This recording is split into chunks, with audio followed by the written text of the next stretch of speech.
Wasn't that fucking beautiful, y'all?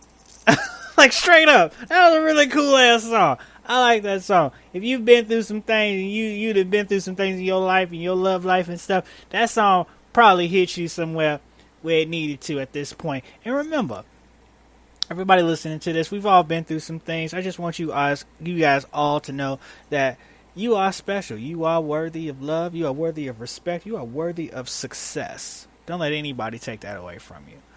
With that said, let's get into our first of two topics.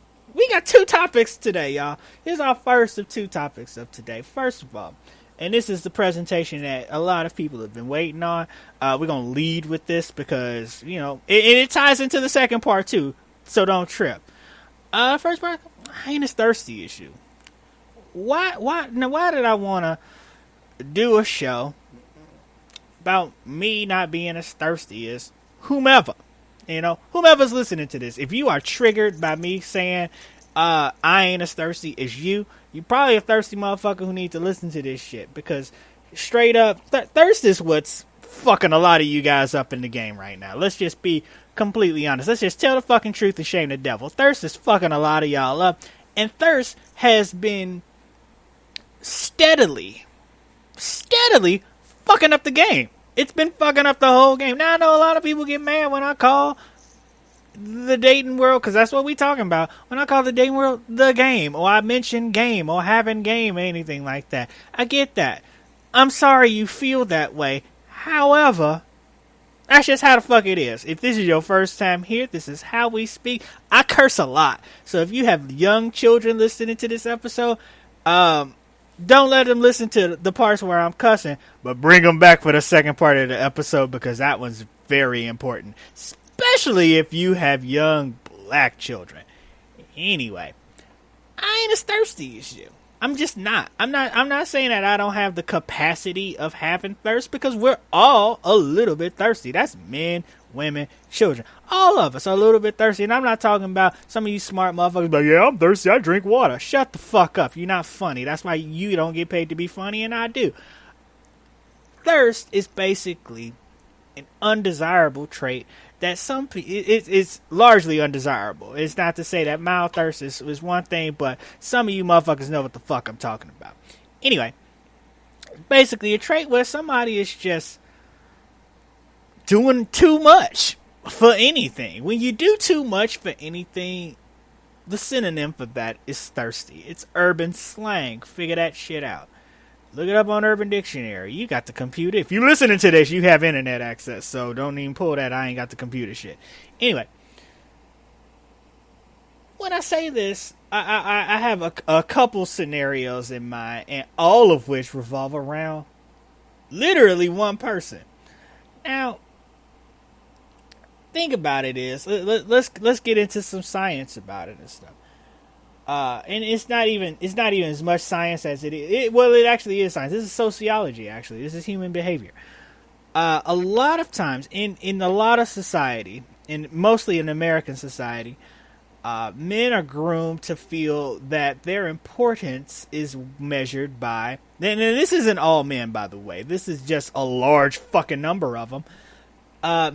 Measure their importance by how many women they attract, or if we want to get extreme about it, a lot of men measure their importance based on how many women they've had sex with. You won't hear that from anybody else, but I'll be honest with you. A lot of men place their value on how many women that they've had sex with. That's just a hard fucking truth. Now, I know some of you ladies right now are listening to this episode with your guy friend, or with your male significant other, and you are looking at him like, is he right? He's lying to you when he says that he's not right. Because, yes, I'm fucking right, okay? I'm sorry. A lot of guys fucking measure their own self-worth based on how many women they've had sex with. A lot of guys. And if you meet a guy who knows exactly how many women that he's had sex with, bingo, motherfucker, that's some sick shit. It really is. Not to say that you shouldn't know how many people you've had sex with or anything like that, but if this motherfucker does not take any time to think about that shit to tell you, it's kind of fucked up. Anyway, A lot of guys do base their value on that. Now, to a certain degree, a lot of guys take that and take it to an extreme where, honestly, they'll fuck anything. And that's where the real thirst comes into. That's the kind of thirst that I want to talk about today. Guys who will fuck anybody. Not to say that there's anything wrong about it. However, there's a lot wrong with that. It really is. Think about it like this. Lovely ladies listening to this episode. Would you, if you knew a guy's sexual history, like his full sexual history, basically saying if you knew everybody that he had sex with, would that or would that not change your mind about having sex with that person? More times than not, that answer will be yes, it would. It probably fucking would. And I just heard someone just say, a little bird on my shoulder just say, it definitely fucking would. Absolutely. And it absolutely should if you value yourself. It absolutely should. Now the thing is with this is because, just like I said before, a lot of guys place their own self-value into how many women that they had sex with.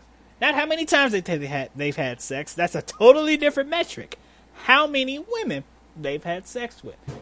This is why you get a lot of guys, particularly on the internet, who may or may not have had sex with a lot of women, or had sex at all, who are some of the angriest people on the fucking planet. Like, think about that for just a second. Now, let me just put some context into this shit. I know I'm an angry person. I have a brand of being angry. Part of my recording process, part of my creative process involves me being angry. I channel that energy into my creativity. That's not to say that I'm angry because my love life isn't where it wants to be. My love life is fucking awesome. It really is. I have no any problem that I may have with my love life, I can't think of any right now, but any problem that I may have is fucking minor. And it's some shit that I really don't even think about to the point that it's even a problem at all. But how angry a motherfucker is, a dude particularly, sometimes, especially on the internet, a lot of times that shit correlates with, his own self-value in himself. Keep in mind, most people that you interact with on the internet are virtually strangers. You don't know everybody that you interact with on the internet, especially if you on Twitter. That number goes down way fucking low. So a lot of guys put their own self-value, their own self-confidence, sometimes their own identity into how many women they've had sex with. Now let's put that fact to the side for just a second. Now, I'm assuming that everybody listening to this show right now has a job. If you ain't got a job and you are of legal age to work and you are an able-bodied person, stop listening to this show right now and get a fucking job. Press pause, go get a job, get you 3 paychecks, come back, press pause again, and start playing it again. Let's just take a moment real quick and let all the people who ain't got jobs go get one, work 3 weeks, and then come back. Okay? 1, 2. Okay, we're back. Hopefully you got a job. Hopefully you like your position and everything is great. Now, if you got a job, there's usually, not always, but usually, there is one person at this job who has hollered at every woman who works there. There's usually one person at your job who literally, without fail, has hollered at every woman at your job. Can you think about him? You got him? Cool. Perfect. He probably has one of the lower level jobs too. Or he probably has one of the higher level jobs. There's no in between. No real middle of the barrel dude is really doing all that shit. It's really somebody way low or way high.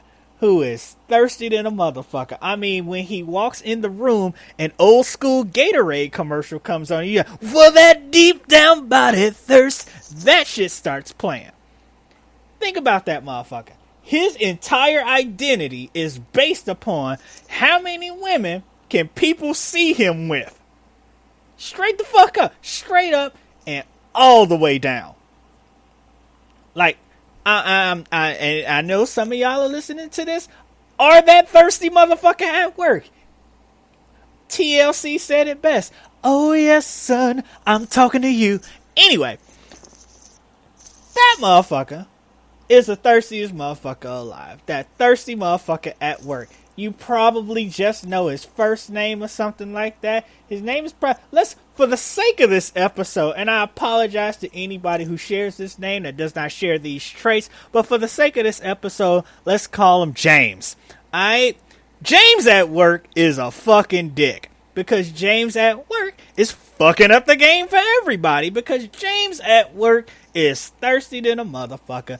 And he's sloppy about it. Thirst is a very sloppy trait. You can't be a thirsty person and then be concise with being